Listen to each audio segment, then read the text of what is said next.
I think the idea for Fatalities just came from the desire to rub it in someone's face, to just finish that person. We always liked the idea of letting the player, get a free hit on somebody. The fatality plays an importance because it's a way to really put like an exclamation point on the end of a fight. It's just sort of an arcade mentality, when everybody's competing against each other, and everybody's watching, you want to be able to just jab that guy, a little bit more. And if you were able to do a fatality, it was something that made you cool. How did you do it? And you can kind of either keep it a secret or, share the information. It was a major enticement. I think as time went on, it became an expected part of a Mortal Kombat game that you couldn't conceivably put out a Mortal Kombat game without having fatalities in it. Some of the ideas for the fatalities in Mortal Kombat 1 came from pop culture. From some movies that we had seen, comic books or whatever, just, things that really struck us as being violent.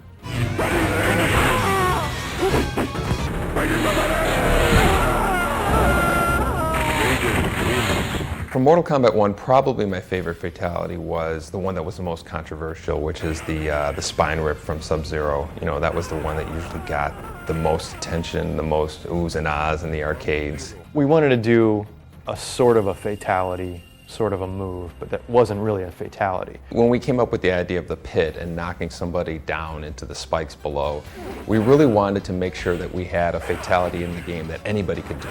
It actually wasn't played up like a regular fatality because it didn't have the whole choreography.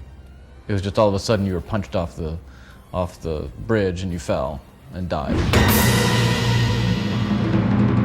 With Mortal Kombat 2, we wanted to do everything bigger and better. And with that game, we realized that fatalities had such a big impact into people's reaction to the game. With Mortal Kombat 1, it was something that we threw in there. We said, okay, maybe people are gonna like it. Let's see. With Mortal Kombat 2, we knew that was a showcase feature for these games. We added a second fatality to give the game some legs. There wasn't just one fatality you had to learn, now you had to learn two. I think it was all about being, bigger and badder and better. And we really wanted to kind of push the envelope again, kind of do something that was very, over the top in terms of just the shock value.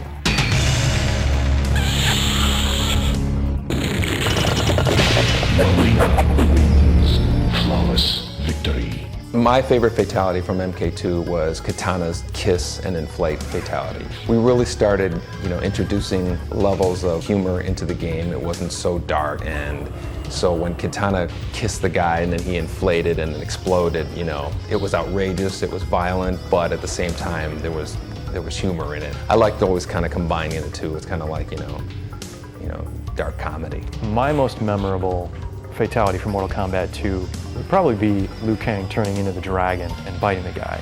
I worked on that particular one, and it kind of stands out because it's so big. The dragon, you don't expect, a character. He's the only character that turns into anything, I think, in Mortal Kombat 2. I think Kung Lao's, because Kung Lao has always been one of my favorite characters. He kind of has this Clint Eastwood, the brow thing going on, and the blade on the hat. And it's gruesome, is the, taking the hat and split down the middle, and the body does the whole. I guess I remember the Scorpion one where he demasks and then you see his skull and then he burns you up with flames out of his mouth. This is the only remaining artifact of the infamous plastic skeleton model. Basically, so we have to take a model like this, the skeleton arm, and we move it up and put like a piece of clay in here. Take a picture, move it up, put a piece of clay, take a picture, and do this. So it's essentially you'd have this motion. So all of a sudden, then we put that in the computer, and that would go ahead and like paint fire on it. If you ever were caught on fire, this is the natural motion you would probably do. Flawless victory. We had to add more stage fatalities to Mortal Kombat 2 to up, the ante on, for Mortal Kombat 1. The pit was a huge success in Mortal Kombat 1, so we wanted to kind of come up with like a pseudo 3D version of it. We had a pit, you knock the guy down the pit, but this time the camera angle was from the top. And the guy is falling, so he's stationary, but the background scales up, so it looks like it's getting closer. So that was really, it was cool. So the guy would go and smack, you know, hit the ground. I think the idea of friendships came from the reaction to all the attention that Mortal Kombat 1 was getting with its fatalities. And so it was kind of like our way of making fun of that, all the attention that that game got because of the fatalities. And so the thought was, well, we can be nice too and put in these friendships instead. So instead of ripping someone's heart out, you can give them a cake. My favorite friendship move is probably Liu Kang's disco dance one. That's probably the silliest one. It's just so completely out of character. The friendship that sticks out in my mind is the one where Jax has the paper dolls and, you know, stretches them out. That's pretty funny. Finish him.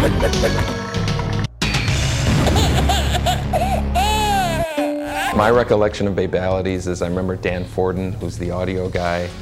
He came up to me and he said, you know, hey, how about we do something called a Fatality where you turn your opponent into a baby. And I'm not sure what that was about, but I think it was from searching through sound effect CDs for stuff for the game, and I came across some babies crying or something.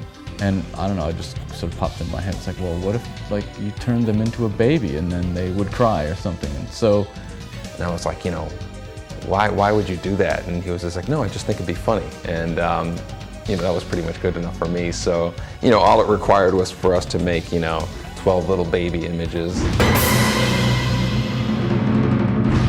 One of the improvements to Mortal Kombat 3 over Mortal Kombat 2 was the addition of using 3D graphics to come up with some of the backgrounds.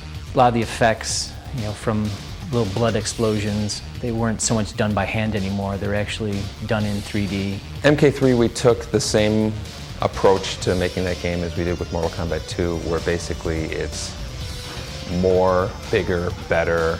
Some of my favorites from MK3 are probably Sindel's when she screams your skin off. She's a very loud voice. Reptile, where he kind of pukes acid on the opponent and you see him kind of, the acid eat away at the other guy. Sector had one of my favorite fatalities in Mortal Kombat 3. His chest doors would open up, this huge mechanical device would open up, squish him, go right back into his chest. I thought it was funny because there was no way that size of a squisher could come out of his chest, but yet it did. Also, there was one where Jax kind of grew into this giant and then he kind of stepped on the other guy. Again, that was a little bit more towards the humorous side, but it was something kind of outrageous nonetheless.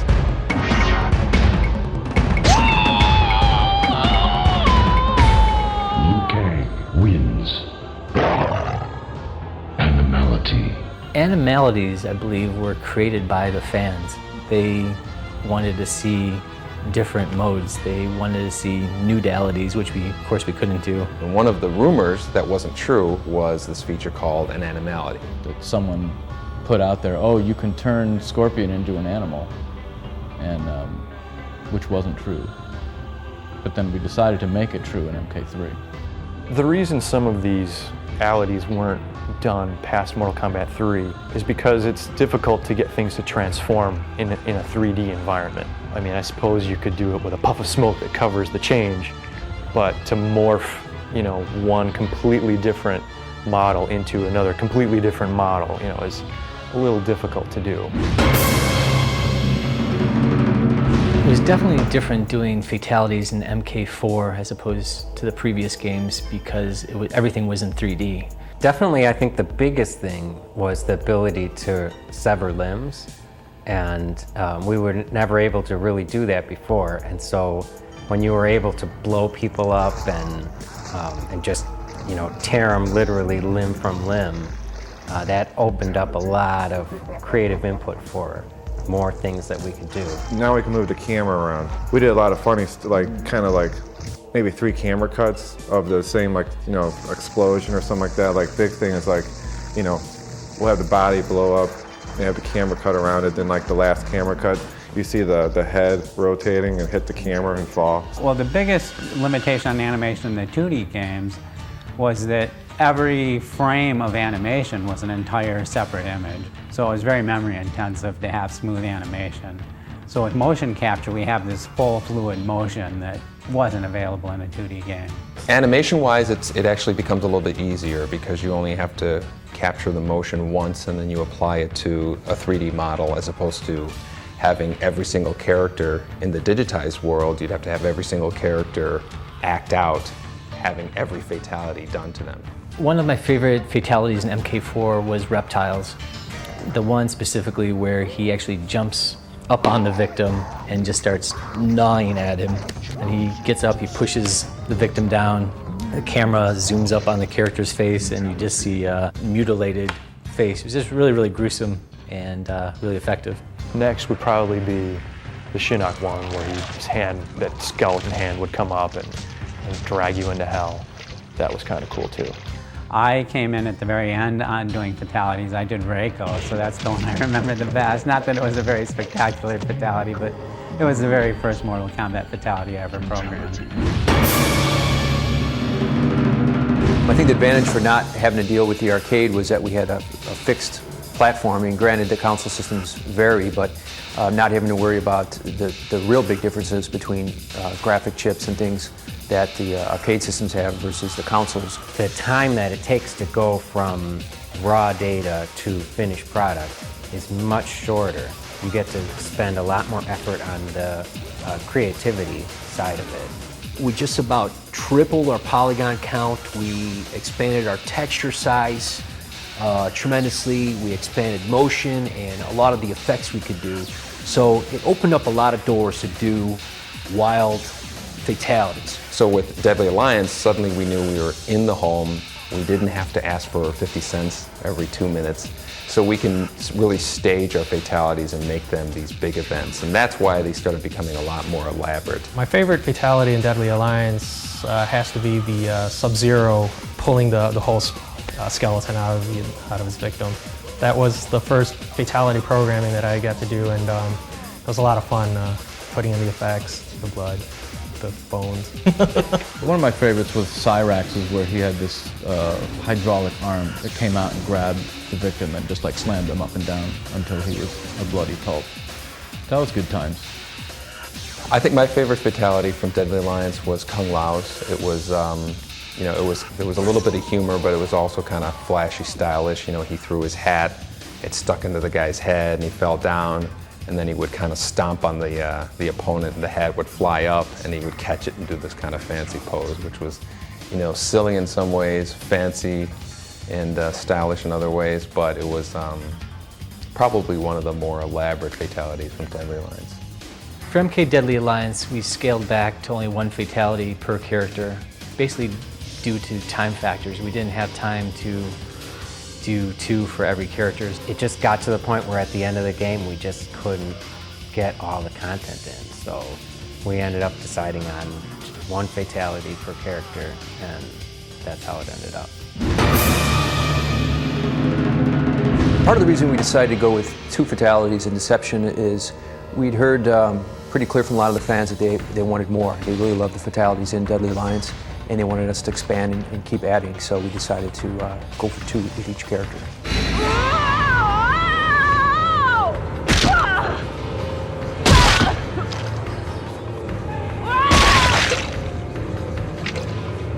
Kyra, one of the new characters, she just kind of does like, she throws her knives at the victim's feet, the guy gets stuck, and then she kind of does a little walk and then just rips the body in half and throws it out. Working with like the animators, especially Carlos, who does the animation, it was kind of funny seeing like how he would be the guy who's doing the walking for the female character. One of the most disturbing fatalities is the Molina one.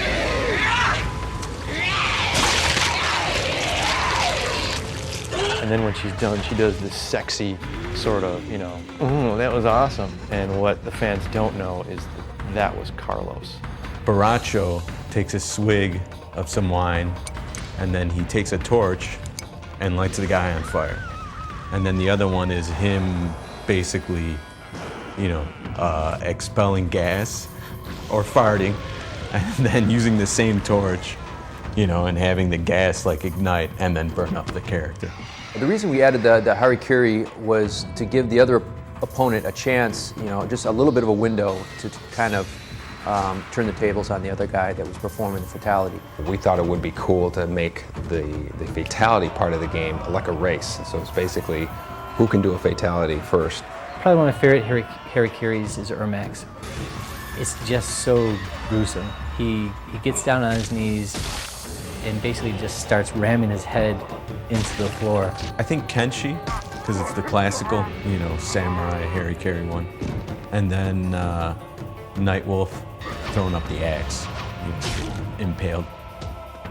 Death traps are something that we've always wanted to have in the game ever since the beginnings. The whole idea is that while you're fighting, there's a chance that even if you're losing, you could have just 1 or 2 pixels of life left. You still have a chance to win the match. And so you're trying to maneuver your victim into the danger zone. It adds a lot of extra strategy to the game. My favorite death trap in Deception was definitely the grinder.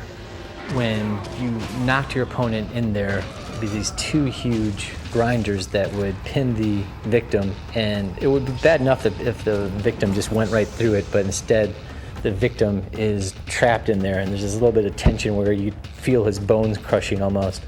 And then eventually he gets sucked through and blood is projected onto the wall behind him. My favorite death trap in Deception is the Hell's Foundry Smasher. The character gets kicked into a wall, lands on a hot slab of metal. His skin, his shoes, and clothes should be on fire now, but yet he's trying to get back to safety on this hot metal, and wham! Shujinko wins.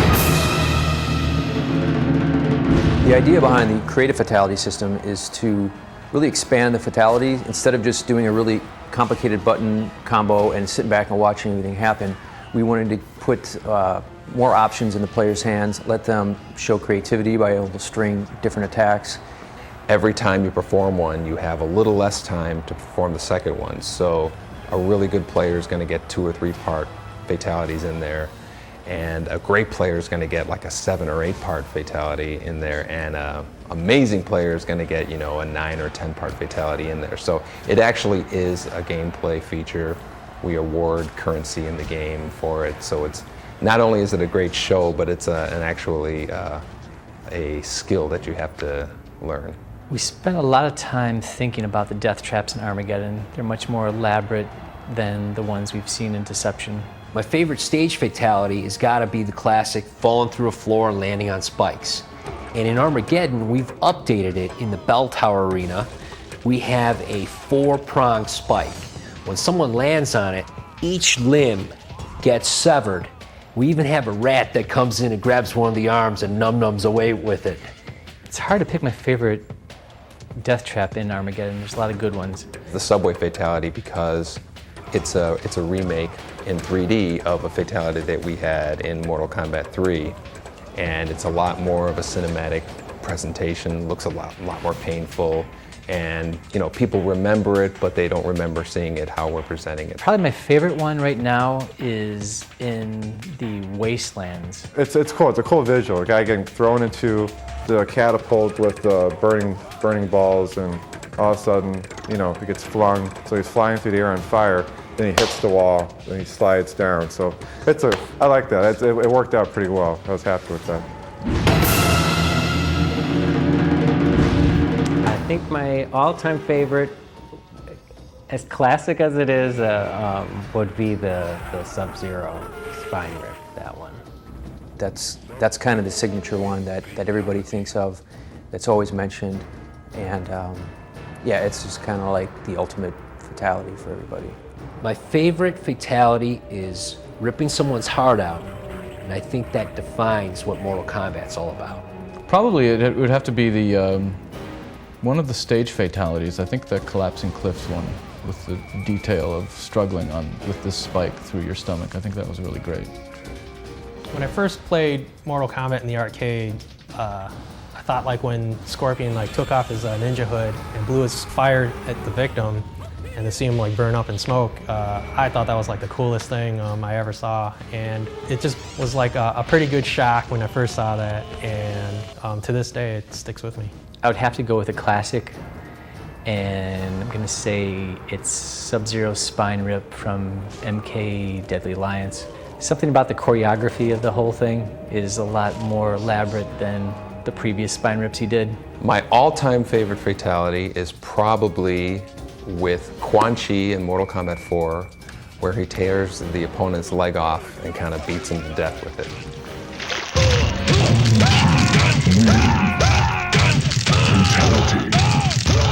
Probably my least favorite fatalities are the ones that just receive the least polish, so that they don't look as convincing as they should. My least favorite fatality from Mortal Kombat was in MK3, where he just started launching all these bombs out of his chest. The screen faded and you saw the Earth, and the Earth explodes, and that's it. That's the fatality. It was one of the quicker ones, I'm sure, that we did, and it was easily my least favorite fatality. Boy, my least favorite one has got to be Scorpion's animality. Of all animals to change into, Scorpion changes into a penguin and lays an exploding egg. My least favorite fatality coincidentally also involves Quan Chi, and it is his neck stretch fatality from Deadly Alliance. Yeah, that one probably could have been given to someone else or been left on the drawing board probably.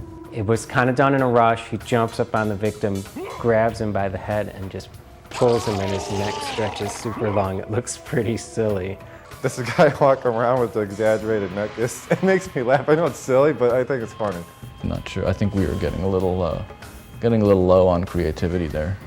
That thing totally didn't make sense. It was a funny idea, and we were going to do it, but once we saw it in the game, I personally said, it looks kind of dumb. But we left it in because we were running out of time. You know, sorry about that. So Quan Chi has my favorite and least favorite fatalities in all of the Mortal Kombat series. Deadly. Killer. Bloody. Mortal. Brutal. Evil. Vicious. Savage. Ultimate.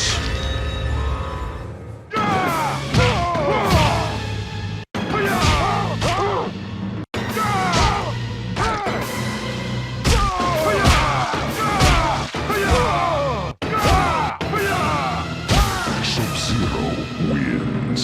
Extreme Fatality.